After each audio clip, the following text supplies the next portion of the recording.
Langit di atas jalur Gaza kembali berubah menjadi lautan api. Pada dini hari 22 Agustus 2025, saat sebagian besar warga Gaza masih terlelap dalam kelelahan dan ketakutan, suara dentuman roket menggelegar membelah malam. Tanpa peringatan, tanpa belas kasihan, pesawat tempur Israel kembali menghantam wilayah padat penduduk. Rumah-rumah luluh lantak. Pasar yang biasanya ramai berubah jadi puing-puing. Fasilitas umum seperti rumah sakit, sekolah, dan masjid rata dengan tanah.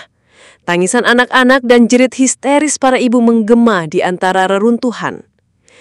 Ini bukan kali pertama, tapi entah kenapa setiap kali terasa seperti yang paling menyakitkan. Karena selalu ada nyawa baru yang melayang, selalu ada anak kecil yang kehilangan ibu, selalu ada lelaki tua yang berdiri kebingungan di atas tanah kosong tempat rumahnya dulu berdiri. Dan malam itu, jumlah korban mencapai titik nadir yang mengejutkan dunia. Lebih dari 78 warga sipil tewas dalam satu malam. 21 diantaranya adalah anak-anak. Banyak dari mereka tewas di dalam rumah sendiri, tempat yang seharusnya paling aman. Israel berdalih bahwa serangan itu menargetkan markas milisi. Namun yang hancur bukanlah bunker bawah tanah, melainkan rumah-rumah warga sipil. Mereka menyebutnya kerusakan kolateral, namun rakyat Palestina menyebutnya genosida yang terus berulang. Tak satu pun negara besar angkat suara. Dewan Keamanan PBB mengutuk kekerasan di kedua sisi. Pernyataan hampa yang tidak lagi memiliki makna bagi rakyat Gaza yang setiap hari harus menggali kubur untuk orang yang mereka cintai. Tapi malam itu berbeda. Di balik kepulan asap dan tangis warga, perlahan gelombang kemarahan mulai membesar. Arab murka, sosial media Timur Tengah dibanjiri seruan jihad dan kemarahan. Tapi yang paling mengejutkan datang dari Barat Daya, Mesir. Presiden Mesir dalam pidatonya yang disiarkan secara langsung ke seluruh dunia Arab berkata, "Kita bukan hanya tetangga, kita adalah saudara, dan darah saudara kita di Gaza bukanlah air. Jika dunia diam, Mesir tidak akan diam. Jika mereka buta, kami akan membuta mata." Saat ini militer Mesir dalam kondisi siaga penuh. Kami akan membalas. Suasana berubah tegang. Untuk pertama kalinya dalam 2 dekade, Mesir yang selama ini menahan diri dan bermain netral menunjukkan taringnya. Pangkalan militer Mesir di Sinai mulai bergerak. Rudal permukaan ke permukaan diposisikan. Drone pengintai dikirim ke wilayah perbatasan. Dunia menahan nafas. Apa yang akan Mesir lakukan? Dan pada dini hari tanggal 23 Agustus 2025, jawabannya datang dengan jelas. Serangan langsung ke jantung militer Israel. Pukul 2.17 pagi waktu Tel Aviv, sistem pertahanan udara Iron Dome aktif secara masif.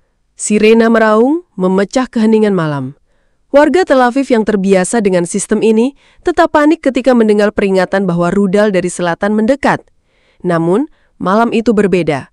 Bukan dari Gaza, bukan dari Hizbullah di Lebanon, tapi dari selatan yang jauh, Mesir.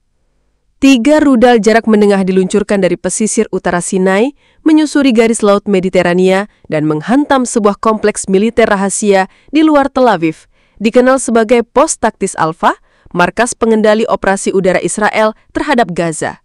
Sistem Iron Dome berhasil mencegat 2 rudal, namun 1 rudal terakhir lolos dan menghantam langsung pusat komando. Ledakan besar mengoyak bangunan bertingkat 4, menghancurkan ruang kontrol, serta menewaskan 8 personel IDF, termasuk 1 komandan senior, Brigadir Yonatan Meir, ahli strategi serangan udara Israel. Serangan itu mengejutkan semua pihak. IDF mengkonfirmasi adanya kerusakan dan korban, namun mencoba meremehkan serangan tersebut dengan menyebutnya serangan tidak signifikan yang telah ditangani. Namun berbagai sumber independen membocorkan citra satelit yang memperlihatkan kehancuran nyata di lokasi serangan. Media internasional pun geger. Kementerian Pertahanan Mesir secara resmi menyatakan, "Kami telah melaksanakan serangan presisi terhadap infrastruktur militer yang digunakan untuk menyerang warga sipil Gaza. Ini bukan awal perang, tapi peringatan keras. Jika pembantaian terus berlanjut, kami tidak akan tinggal diam." Pernyataan tersebut menggema di seluruh dunia Islam sebagai bentuk keberanian. Ribuan orang di Kairo turun ke jalan mengibarkan bendera Palestina dan Mesir bersamaan. Di Amman, Beirut, dan Istanbul, aksi solidaritas meluas. Bahkan di negara-negara Teluk yang biasanya diam, mulai terdengar suara dukungan terhadap Mesir. Sebaliknya, Tel Aviv lumpuh dalam kepanikan.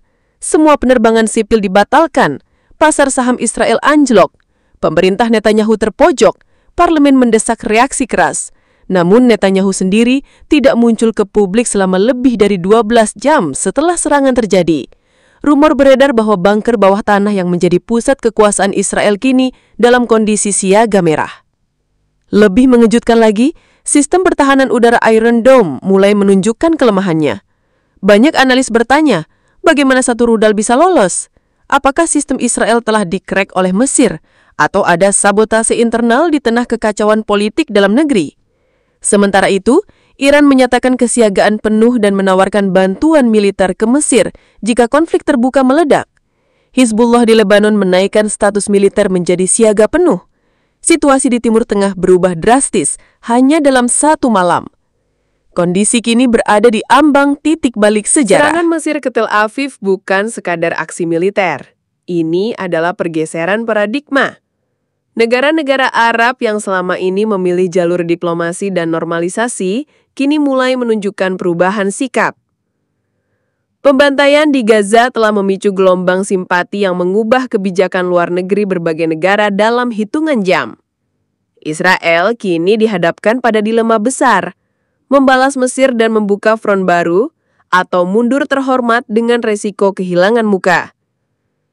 Namun, apapun pilihan mereka, dunia telah berubah. Ini bukan lagi konflik Israel versus Gaza. Ini berpotensi menjadi konflik regional. Mesir telah membuka bab baru. Bab yang ditulis dengan keberanian, amarah, dan tekad untuk tak lagi menjadi penonton atas penderitaan Palestina. Kini, dunia menahan napas. Perang bisa dimulai kapan saja.